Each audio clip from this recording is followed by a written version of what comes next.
I didn't move out to the countryside to make enemies. I moved out there to finally breathe, to be left alone, to wake up to quiet mornings and the sound of water moving over stone instead of sirens and apartment neighbors arguing through paper-thin walls. But the funny thing about peace is, it makes some people angry when you finally find it. Especially the kind of people who've spent their whole lives getting what they want just by asking loud enough. So yeah, when the neighborhood Karen told me my pond was community property, I didn't argue right away. I didn't scream. I didn't threaten. I just smiled, nodded like an idiot, and let her keep talking. Because in my head, I was already thinking, oh, you're one of those. My name's Evan Mercer, mid-30s, software engineer. The kind of guy who spent his 20s grinding, skipping vacations, eating cheap food, staring at code until my eyes felt like sandpaper. Also, I could afford one thing. Land. Real land. The kind that doesn't have neighbors breathing down your neck and definitely doesn't have a homeowners association telling you what color your mailbox should be. That was the dream, anyway. I bought a 12-acre property outside a little town in New Mexico called Piedra Mesa. It wasn't fancy. It wasn't Instagram pretty. It was rugged, dusty, quiet, and honest. And tucked into the far edge of the land was this small spring-fed pond. Not huge, maybe an acre and a half, but it was alive. Clear water, cattails swaying, dragonflies doing lazy circles over the surface like they owned the place. The first night I moved in, I sat on a folding chair by the pond with a beer in my hand and thought, this is it. I finally won. And for a few weeks, I actually believed that. Then, one morning, I'm outside working on the little drip system the previous owner used for his garden, just trying to get my hands dirty and feel like a human again. When I hear tires crunching on gravel, a car rolls in like it's arriving at a country club, not a dirt driveway. White Lexus SUV, shiny enough to reflect the sun into my eyes like a weapon. Out steps this woman. Late 50s, perfect blonde hair, expensive sunglasses, the kind of smile that doesn't reach her eyes. She didn't wave. She didn't introduce herself like a normal person. She just walked up like she was inspecting something she already owned. Are you Evan Mercer? She asked. Yes, that's me, I said, wiping my hands on my jeans. She nodded slowly. I'm Candace Holt, president of the Sierra Ridge Community Association. And instantly, my stomach dropped. Because in my mind, community association is just HOA in a nicer dress. I forced a polite smile. I don't think I'm part of Sierra Ridge. Oh, technically you're not, she said, like she was doing me a favor. But we do have an arrangement. About the pond. I blinked. The pond. She pointed past me like she was pointing at a public park. That water source has been supplying irrigation overflow to our community for years. The previous owner understood the importance of being a good neighbor. And there it was. The first hint of the threat, wrapped in fake sweetness. I laughed once, not even trying to be rude. Wait, you're saying my pond waters your neighborhood? Candace didn't flinch. It feeds into a runoff channel. We have a pump station on the other side that distributes it through our landscaping system. 52 homes rely on it. I stared at her. Okay, and why is that my problem? Her smile tightened. Because altering the water flow could create damages. Property values. Community grounds.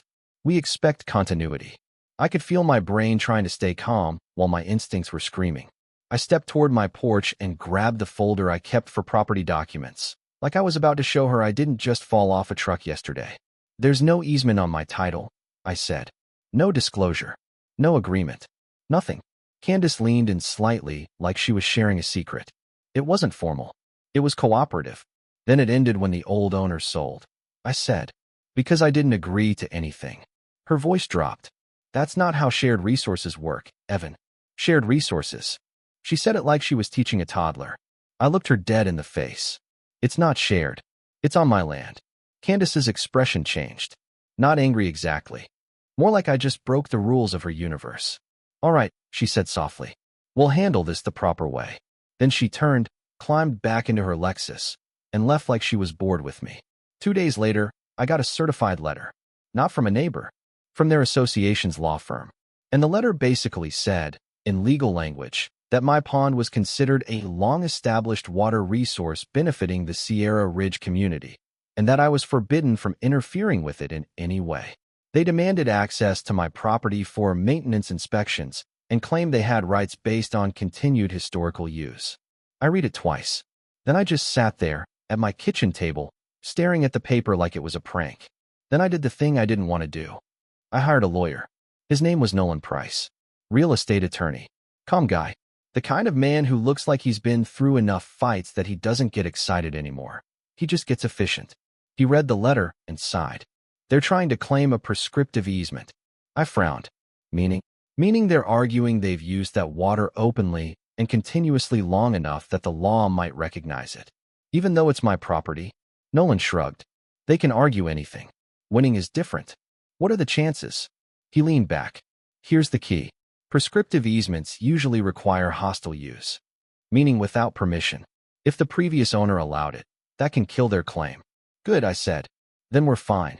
Nolan held up a finger. Unless they have evidence saying it wasn't permission, or they'll claim it evolved into some kind of reliance situation. Either way, you need to document everything. Every interaction. Cameras. Photos. All of it. So I did. And for a week, things were quiet. Then Candace came back. And this time, she brought backup. For people. 2 women, 2 men. All dressed like they just left a country club brunch and decided harassing me was a fun afternoon activity. Candace stood at the front like a general. We reviewed your attorney's response, she said. We're disappointed. I smiled politely. I'm sure you are. One of the men stepped forward. Thick neck, red face, forced confidence. You need to understand this isn't just about you. I nodded. Right. It's about you getting what you want. His eyes narrowed. It's about the community. Candace jumped in smoothly. We've invested heavily into our landscaping and infrastructure. Your pond has supported it for decades. You don't get to just cut us off. I took a breath. I'm not cutting anything off. The overflow leaves naturally. But no one is stepping on my land, and I'm not signing away rights to make your lawns green. One of the women scoffed. So you're selfish. I laughed. Because I don't want strangers trespassing on my property to steal water? That's your definition of selfish. Candace's voice sharpened. You're making a mistake. People talk, Evan. You're new here. That was when I felt the shift. The real threat under the polite mask. I stepped closer and lowered my voice. Let me make something very clear. You are not welcome on my property. If you want to communicate, do it through my lawyer. The thick-necked guy smirked. Good luck out here alone. They left, and my hands were shaking. Not from fear, but from that old feeling I hadn't felt since high school. Being cornered. Being underestimated. Being treated like you're supposed to fold just because someone else has money and numbers. That night, I didn't sleep. Instead, the next morning, I drove over to Sierra Ridge to see what they'd built. And what I saw made my jaw clench so hard my teeth hurt. They didn't just use overflow. They had a pump station. A legit setup. Big storage tank. Pipes running underground through the neighborhood like veins. They'd built an entire system assuming my water was theirs forever. I took pictures of everything, from the pump intake to the control panel. When I sent it to Nolan, he called immediately. Evan, he said slowly. This means they planned for permanent access. Good, I replied. Then they can plan for permanent disappointment. 3 days later, they filed the lawsuit. They claimed the previous owner made a verbal agreement back in 2001, and that their use had been uninterrupted for over 20 years. They also started doing this extra petty thing. They began mailing me HOA violation notices.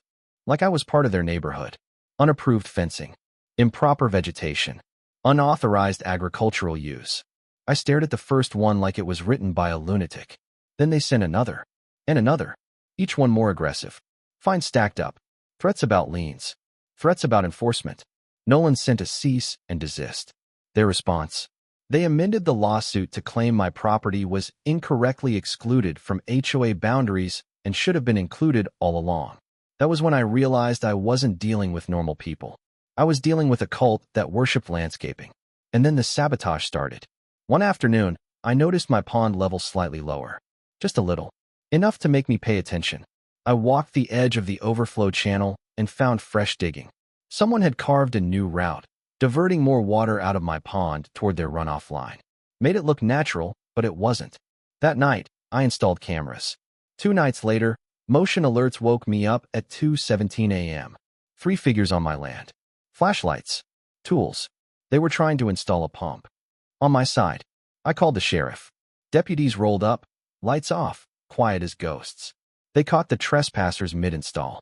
The guys tried to play dumb. The association told us we're allowed. The deputy looked at me like, you weren't kidding. But even with police reports, even with trespassing evidence, the civil case kept grinding forward. Then Nolan finally tracked down the previous owner's son, an older man named Peter Yates. We met him at a diner off the highway. Quiet guy, tired eyes.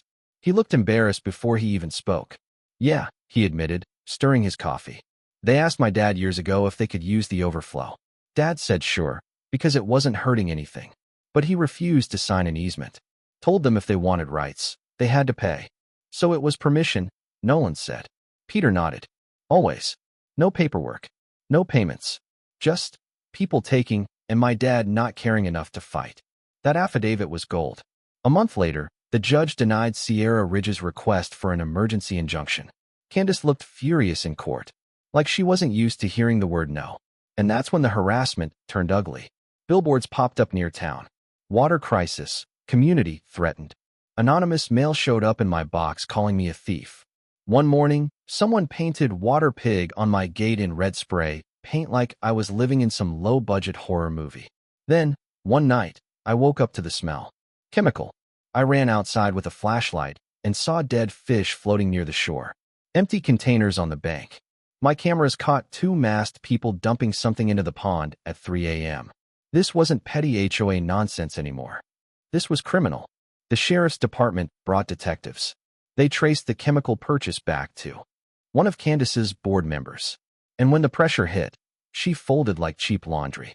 She confessed that Candace suggested poisoning the pond so I'd stop fighting over it. Candace Holt, HOA president, got arrested. And suddenly, the entire story flipped. Their lawyer called Nolan within days.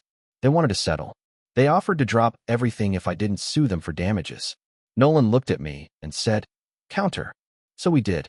They dropped all claims. They paid cleanup costs. They reimbursed legal fees. And they paid damages. Candace and her little sidekick faced charges. I thought it was finally over. Then someone tried to block my spring with concrete. That was it for me. I didn't feel scared anymore. I felt done. I hired a contractor, and we installed a closed-loop recirculating system. It caught every drop of overflow before it left my land, routed it through my irrigation and back into the pond. No overflow meant no creek flow. No creek flow meant Sierra Ridge's pumps ran dry. And I'm not gonna lie. The silence that followed was beautiful. 2 days later, I got the call from their attorney. You're cutting off the neighborhood, he said. I leaned back in my chair. I'm protecting my water source. After repeated sabotage. But their landscaping dash is not my responsibility, I said calmly. Neither is their property value. Then Candace called. Not angry. Not smug. Begging. Please, she said quietly. Families are suffering. They didn't all do this. I paused. They supported it. They watched you do it. What do you want, she asked. And I told her the only deal I'd ever accept. A formal lease. Recorded. Paid monthly. Market rate. Water meters. Strict, no trespassing terms. One violation, and it's over. How much, she asked. $3,000 a month, I said. Cheap compared to what you've stolen for years. She went silent. Then she snapped. The association will never agree. Then enjoy the desert. I replied, and hung up. 2 weeks went by. Their lawns turned brown. Their fancy entryway plants wilted. People started panicking. And then I got a call. Not from the HOA board, but from a group of residents. They'd forced a recall election, booted the old board, hired their own attorney. And when they sat across from me in a library meeting room, they didn't act entitled. They acted human. One woman said, we didn't know about the poisoning. When we found out, we were sick. A guy next to her nodded. We don't think we're owed anything. We just want a fair deal. So I gave them one. 5-year lease. $3,000 a month. Meters installed. Access restricted. Everything in writing. The water flowed again. But on my terms. Candace ended up with probation and house arrest. The board member who helped poison the pond got community service. And the new HOA? They started redesigning their landscaping to be drought-tolerant instead of pretending they lived in Florida. And now, every month, I get a payment email notification. And I smile. Because here's the truth. It was never about the water. It was about respect. They thought because I was one guy, alone on a piece of land, I'd fold. They thought they could bully me into giving up what was mine because they were louder, richer, and connected. But I learned something out there by that pond. Sometimes standing your ground isn't being difficult. Sometimes it's the only way people like that ever learn. Now let me ask you something. If you were in my shoes, would you have cut off the water completely, even knowing innocent families would get hit too? Or would you have worked out a deal from day one to avoid the chaos? Drop your take in the comments, because I've seen people split right down the middle on this one. And I want to know what you would have done. If you've ever dealt with an HOA power trip or watched someone get pushed around because they didn't fit in, share your story too. And don't forget to like and subscribe, because next time, I've got another one that'll make your blood boil.